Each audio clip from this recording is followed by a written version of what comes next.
Politics is raging on the announcement of the government to have a memorial in the honor of late President of India, Pranab Mukherjee. We already saw that a lot of political remarks have come from the opposition Congress side. One MP of the Congress has made certain adverse remarks about the memorial being granted. But of course, for the family, the daughter of late 13th President of India, Pranab Mukherjee, it is a moment of pride and it is a moment of humility. As we saw, all of us, that Sharmistha Mukherjee, the daughter of Pranab Mukherjee, went to meet Prime Minister Modi yesterday and she thanked him and also offered her generous praises to the Prime Minister and the government for granting the memorial without the family having asked for it. Obviously, the issue is hot and we today are lucky to have Sharmishtha Mukherjee with us today. Madam, welcome to the show. I'm Aditi Tandon and I'm joined on the video by Manas Ranjan. And we'll take you through, what is this controversy, what Sharmishtha ji has to say about it, and what is the way forward, and what is she up to these days. Welcome Sharmishtha ji to the Tribune. And we would obviously like to start with, what does it mean for you and the family to have the government announce the memorial when you've not asked for it? Nobody has asked for it really.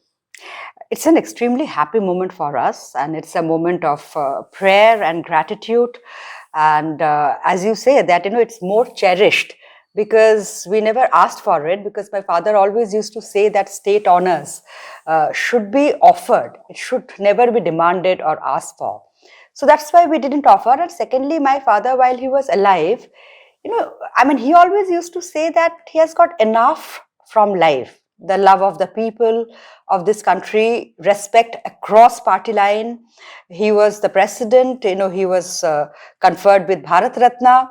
So, he was very content, and so were we. So this is a kind of extra bonus. And of course, we are extremely happy. We are extremely proud as, his daughter.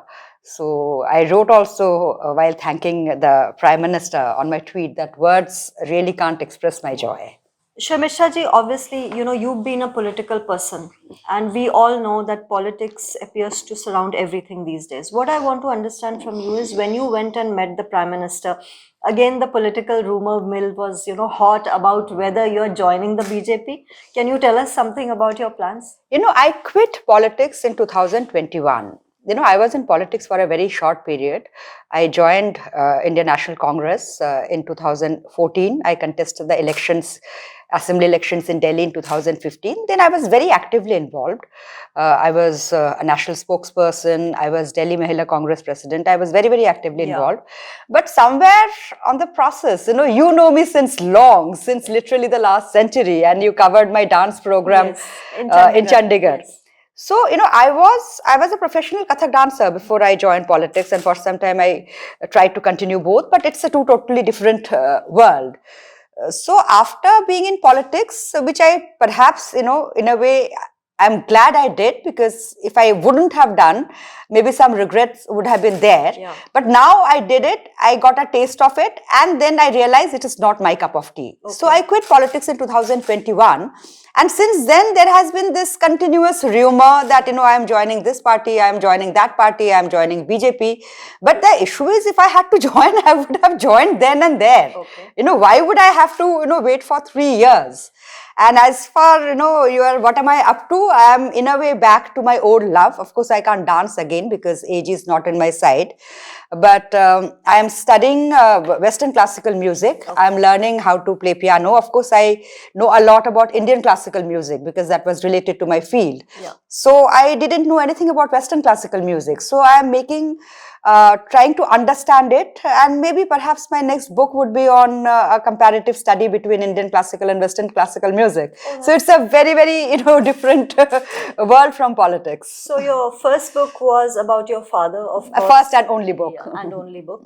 And second, you said would be about music. Maybe, perhaps. That depends on, how much understanding, because my knowledge and understanding about Indian classical music has come through years. Correct. Similarly, Western classical music is also a very vast and very deep field, and it's very different from Indian classical music. Though there are certain similarities, but primarily its structure, its presentation, it's very, very different. Right. So to have that understanding, to write a book and to compare it with another very different system, that needs a very great depth of knowledge. Right. So that's an aspiration, Right. but I don't know whether I will be able to do it or not.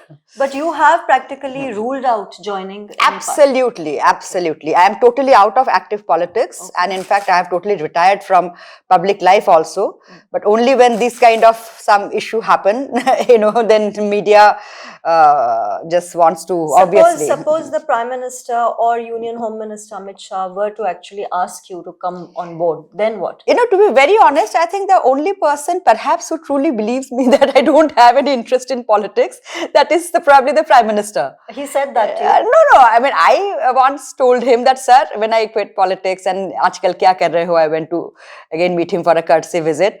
So I said, sir, I quit politics and, galti kar liya tha ki maine politics join kar liya. He started laughing. He said, yeah, you should do, what you are good at. Oh. So obviously he meant that you are not good at politics. That's interesting. Yeah, Sharmishtha ji, now, something which has been on everybody's mind. We want to understand from you. Do you feel the Congress party somewhere betrayed your father?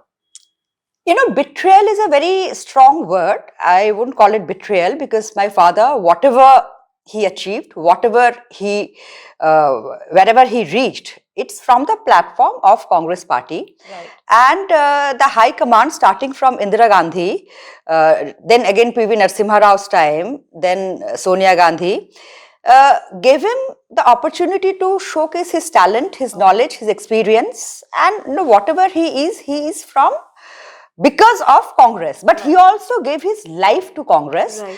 And, Congress also did not give anything to him out of charity. Correct. He got every position, he gave his best and he deserved it. Yeah. So it was a relationship between the party and the leaders based on mutual trust and respect.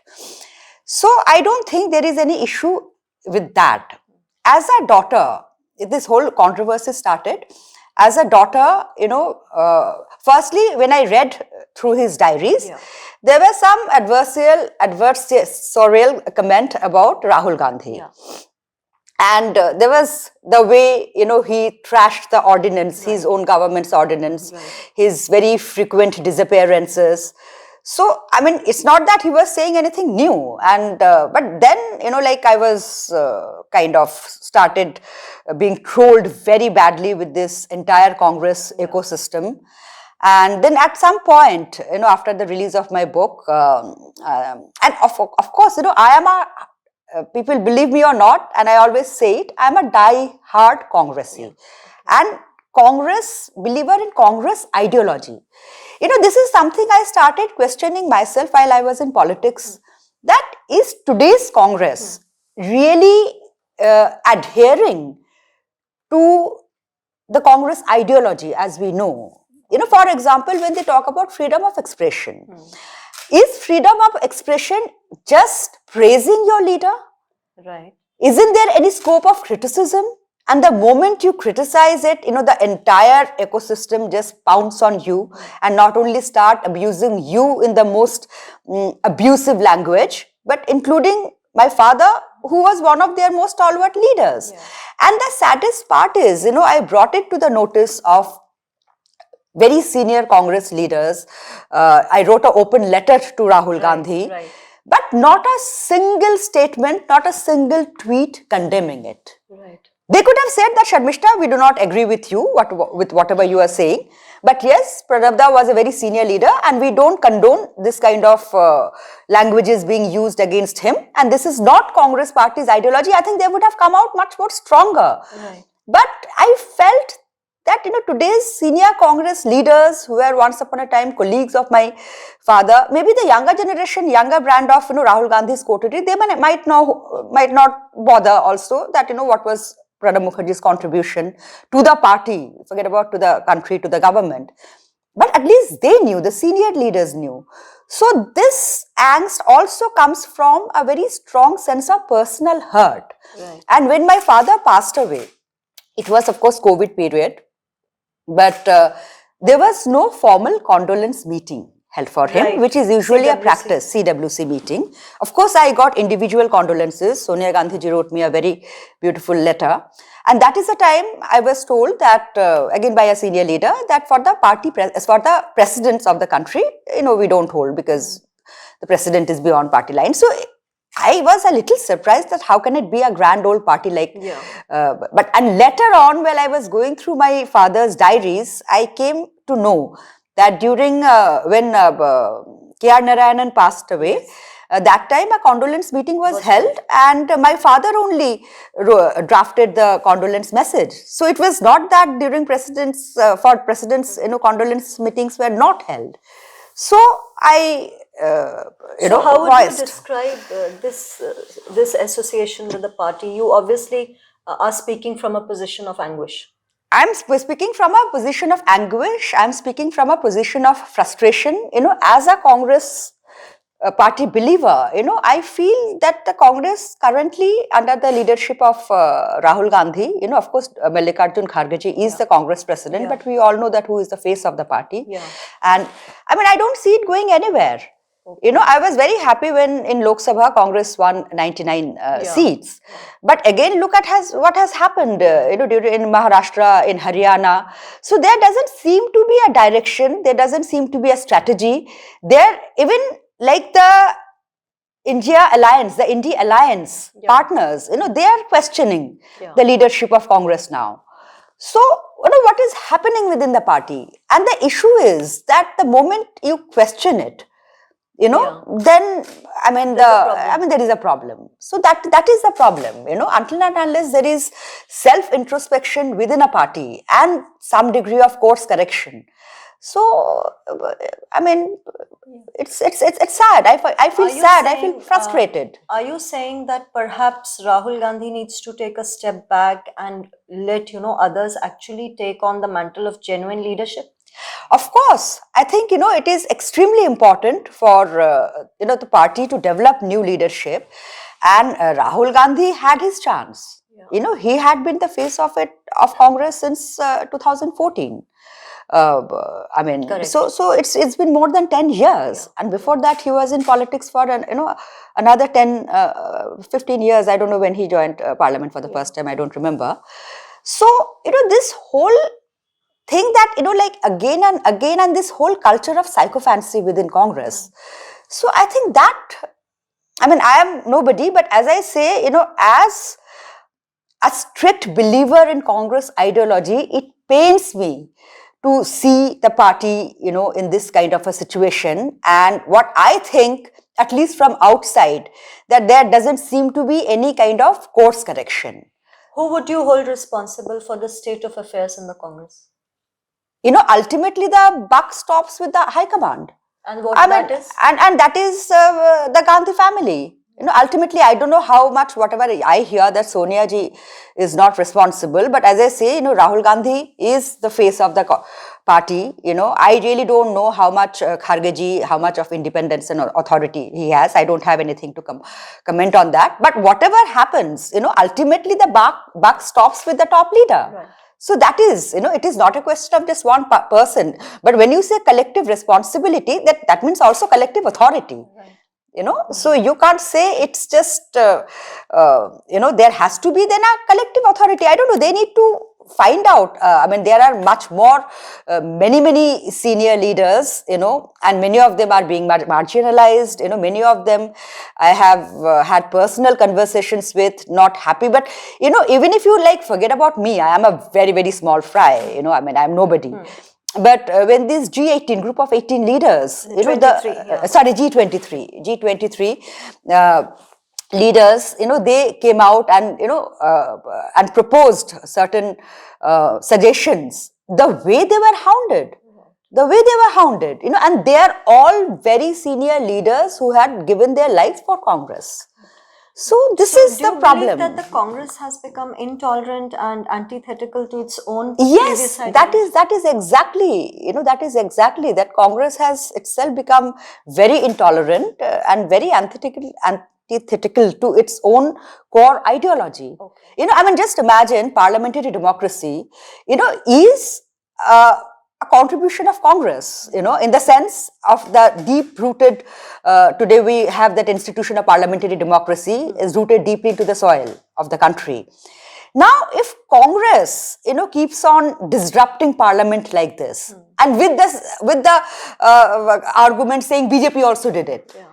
But my father once told me that Congress has got far more responsibility in terms of upholding the parliamentary values of norms, of decent politics, to understand the legitimacy of existence of differences of opinion. Congress has got far more responsibility than any other party to uphold these values, because it's Congress which established all this. And he told me that, you can't fight your own agenda. That time I was in politics. I was saying, why can't we do it? BJP also used to. He said, you can't, parliamentary democracy is Congress agenda. Constitutionalism is Congress agenda. You can't, undermine your own agenda.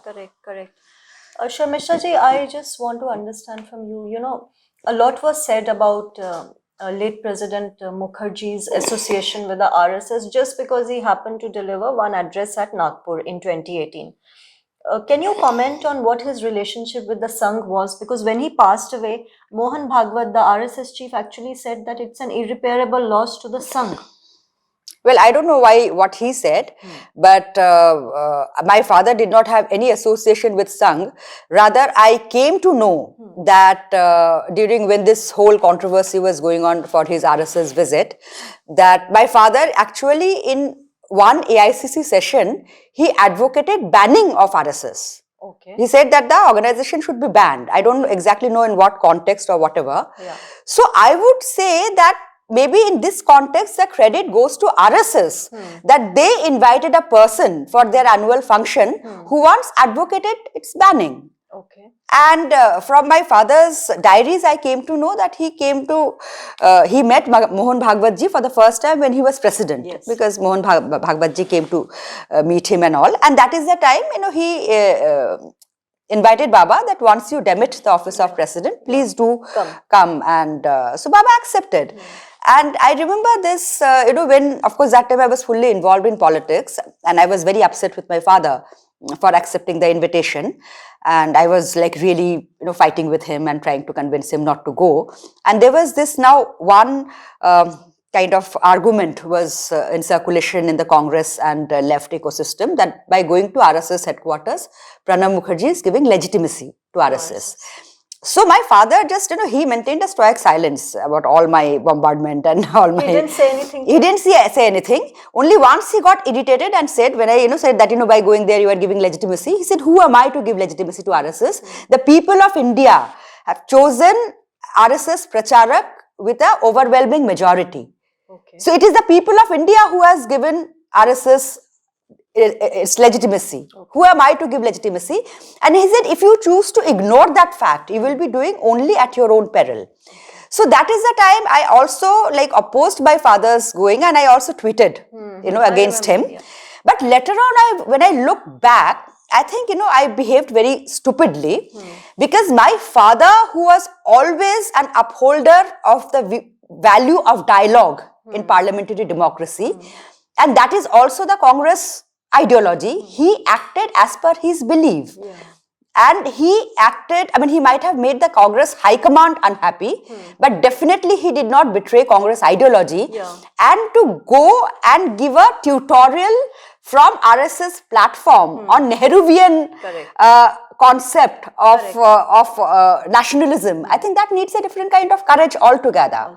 Yes, absolutely. You just said a while ago that the credit goes to the RSS for inviting Pranab Mukherjee, who was a vocal critic of the Sangh. And you earlier said that Congress has become intolerant. Comparing the two, do you think? Yeah, so I think, I don't know whether Sangh has become tolerant or not, because I'm talking only in terms of this one particular context. But yes, when I know about Congress far more than I know about Sangh. Yeah. I still feel Congress is my natural home. Yeah. So Congress should be, far more tolerant in this with the current brand of Congress leaders. And the current brand of Congress leaders, they are becoming so intolerant, and that whole think that we are right, everything, this whole concept of, that is the strength of democracy, that whole concept of dialogue. You don't need to agree with the other person all the time, or not even, not at all. But you can't say that, you don't have a right to exist. Yeah, and we are the only one which is right, and that's why my father's entire life, he was known as a consensus generator, because he had the ability to listen. Not necessarily agree, but to listen, and then try to convince, and then try to find a middle path. Right. And that is democracy, and especially in a multi-party, multi-faith country like ours. Yeah, absolutely. That is exactly what is all about. That is democracy is all about. Right. It's not that, just only one, one ideology should exist and nothing, no other, nothing else, Sharmishtha ji, would you have wanted to see your father as the Prime Minister of this country?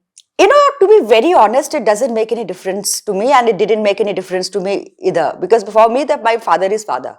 It really did not make any difference, because You had one chapter in your book where you speak about the man who could not be Prime Minister. Yeah. And obviously, Pranab Mukherjee narrated to you that incident. Yeah. So there are many incidences and in the book. So of course, my father, I asked him once that, do you have a desire to become Prime Minister? He said, of course.